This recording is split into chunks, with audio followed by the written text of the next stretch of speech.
Hai guys, Assalamualaikum warahmatullahi wabarakatuh. Masih bersama Andika di sini dan saya mau menceritakan kondisi terkini dari Malaysia dalam masa kuarantin, masa lockdown tanggal 18 sampai 31 Maret 2019.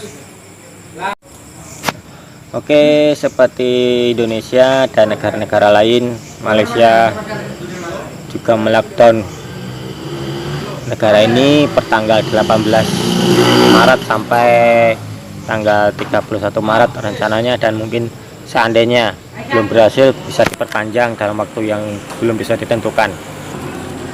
Nah, hal ini dilakukan agar tidak ada orang yang bisa keluar masuk negara Malaysia dan diharapkan dapat memutus rantai dari penyebaran virus COVID-19. Dan hal ini cukup merepotkan bagi warga Indonesia, TKI Indonesia yang tidak memiliki visa pekerja, namun bekerja di sini dengan cara passing ke Batam. Merepotkan sekali karena tidak bisa keluar masuk negara Malaysia dan Indonesia. Dan kerajaan Malaysia menetapkan apabila ada warga negara asing yang masuk ke Malaysia diharapkan mengisolasi dirinya selama minimal 14 hari dengan cara menyewa bilik, menyewa kamar kayak kos-kosan gitu, ngekos, dan di situ berdiam diri agar tidak langsung menuju ke tempat asrama maupun hostelnya, agar tidak seandainya terkena virus ini nggak nulari teman-teman yang lainnya gitu. Dan menurut saya hal ini nggak masuk akal, konyol gitu. Kenapa? Sekarang kalau namanya kos-kosan, satu rumah itu kan ada banyak bilik, dan kalau seandainya amit-amit kena, orang-orang satu rumah itu pun bisa kena gitu loh. Dan untuk pengecekan juga sulit, kalau udah kena mau gimana lagi. Seharusnya menurut pemikiran saya, kalau memang ada harus mengisolasi itu dari pihak kerajaan sendiri maupun negara-negara lain, ya harus menyiapkan satu kawasan sendiri, dan di situ dipantau oleh petugas kesehatan maupun petugas keamanan. Jadi ketahuan gitu loh, lu kena apa enggak. Setelah enggak bisa dilepaskan. Hanya kalau engkau sendiri, kalau sudah misalnya terpapar kena virus, terus yang tanggung jawab sopo, gimana ngurusnya gitu. Per tanggal 19 ini informasi terbaru untuk Malaysia sudah ada sekitar 900-an orang yang terkena virus corona, dan yang paling parah adalah di daerah Kuala Lumpur dan sekitarnya. Itu yang paling parah karena merupakan pusat kota, merupakan tempat pariwisata dan tempat yang ibu kota, jadi ramai banget, pasti banyak yang kena ke sana. Dan orang-orang yang kembali dari Kuala Lumpur biasanya kembali menyebar ke daerah masing-masing, Selangor, Johor, Kulai, Senai, Kedah dan lain-lain sebagainya. Mereka membawa virus tersebut dan menyebar sampai ke kawasan-kawasan tempat mereka tinggal. Nah, hal ini juga gimana ya, karena baru ketahuan setelah 14 hari virus ini. Jadi mungkin bagi para tenaga kerja Indonesia ini ya sulit untuk mengatasinya, apalagi orang Indonesia suka jalan. Untuk di Senai sudah ada lagi orang yang terkena virus corona ini. Dan untuk yang terbaru adalah di Econsaf, itu ada swalayan yang dimana tempat biasa para pekerja asing dan orang Malaysia sekitarnya untuk berbelanja bulanan, itu sudah positif terkena corona. Para pekerjanya 2 orang, jadi itu sangat sangat apa ya, menakutkan, karena itu adalah sebuah toko swalayan yang terbesar di antara di Senai, sekitaran Senai, yang tiap harinya banyak orang, bukan hanya Indonesia tapi negara-negara lain yang untuk berbelanja di sana. Ngeri sekali, kalau mau belanja susah, repot.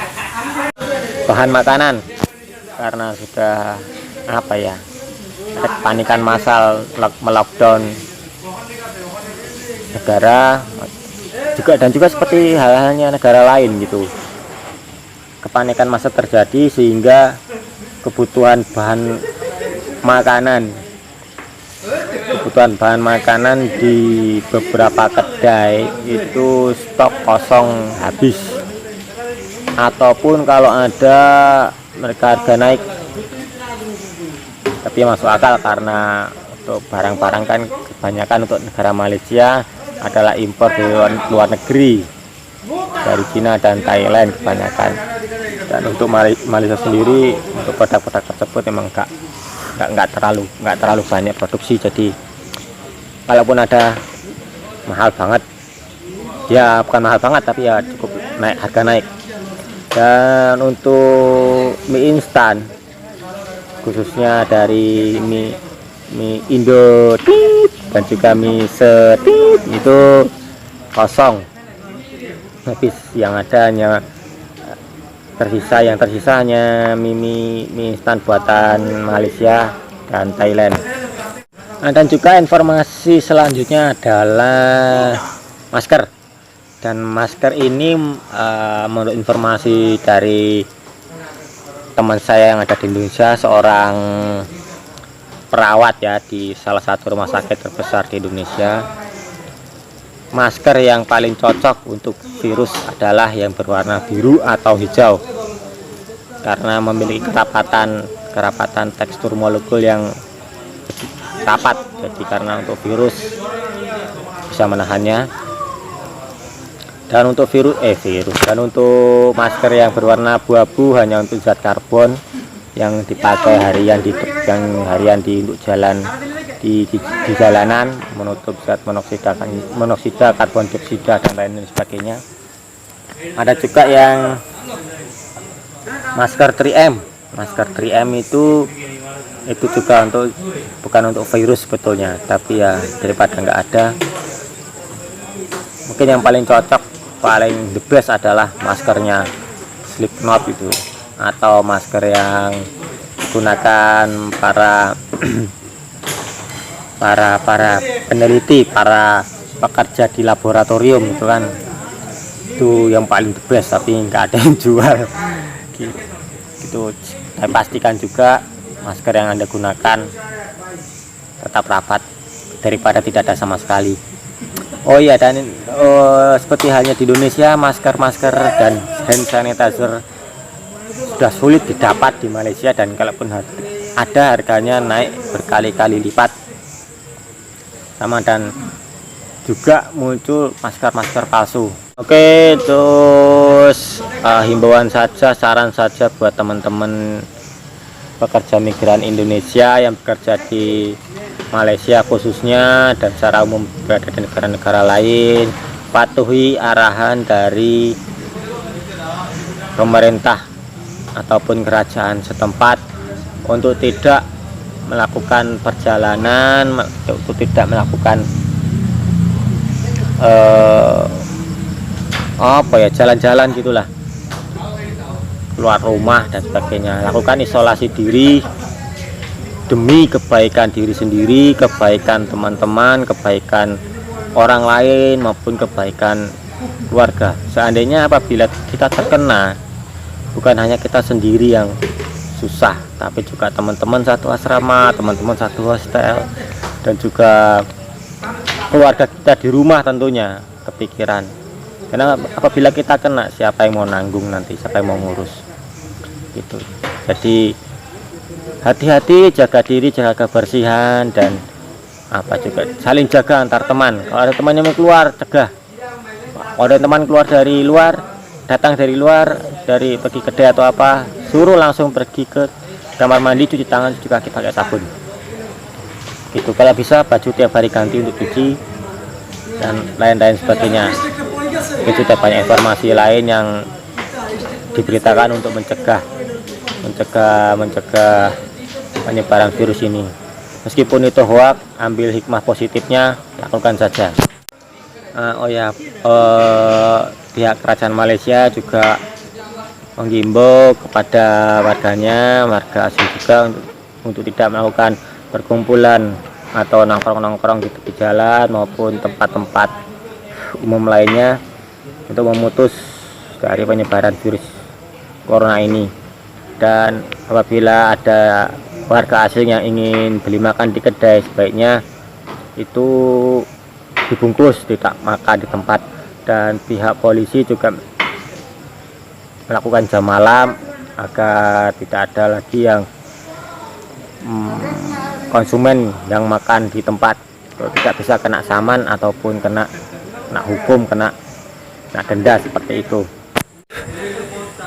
Juga seperti halnya Indonesia, kerajaan Malaysia juga menghimbau untuk tidak melakukan peribadatan di gereja maupun sholat Jumat di masjid, agar bisa memutus rantai gitu, diharapkan gitu loh. Bukan berarti menutup masjid, menutup gereja, tidak. Apabila waktunya ibadah atau waktunya sholat Jumat atau sholat 5 waktu, masjid tetap buka, ada imamnya, ada khotibnya juga, ada pendetanya juga, tetapi dihimbau untuk tidak menghadiri, lagi beribadah di rumah. Sholat Jumatnya gugur, berganti sholat wajib duhurnya itu tetap. Jadi jangan terlalu heboh dengan takutlah kepada Allah, takutlah kepada virus corona.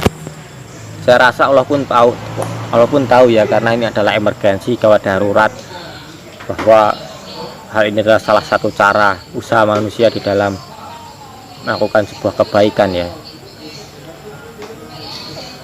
Kalau saya juga masih heran kalau masih banyak orang-orang yang berkata seperti itu, karena yang namanya emergensi gawat darurat itu tuh semua jadi halal, bisa diterima sama Allah gitu loh. Contohnya arak itu memang haram, tetapi kalau emergensi pakai obat itu juga jadi halal, seperti itu. Tapi ya terpulang masing-masing, karena masing-masing punya dasar hukum masing-masing. Jadinya ya monggo silahkan. Jadi yang penting jaga diri, jaga kesehatan dan jaga teman-teman dan keluarga kalian masing-masing. Nah oke, mungkin itu saja yang bisa saya ceritakan seputar virus corona yang ada di Malaysia ini kepada teman-teman saya yang di Indonesia, keluarga saya yang ada di Indonesia. Alhamdulillah saya baik-baik saja, dan kurang lebih keadaan Indonesia dan Malaysia itu sama. Jangan terlalu dibesar-besarkan, jangan terlalu dibikin parah, karena media biasanya kalau menjual hal-hal yang negatif malah lebih laku. Jadi buat teman-teman saling menguatkan, saling memberikan motivasi, saling memberikan harapan, saling menjaga, saling mengingatkan, jangan saling menjatuhkan, karena ini adalah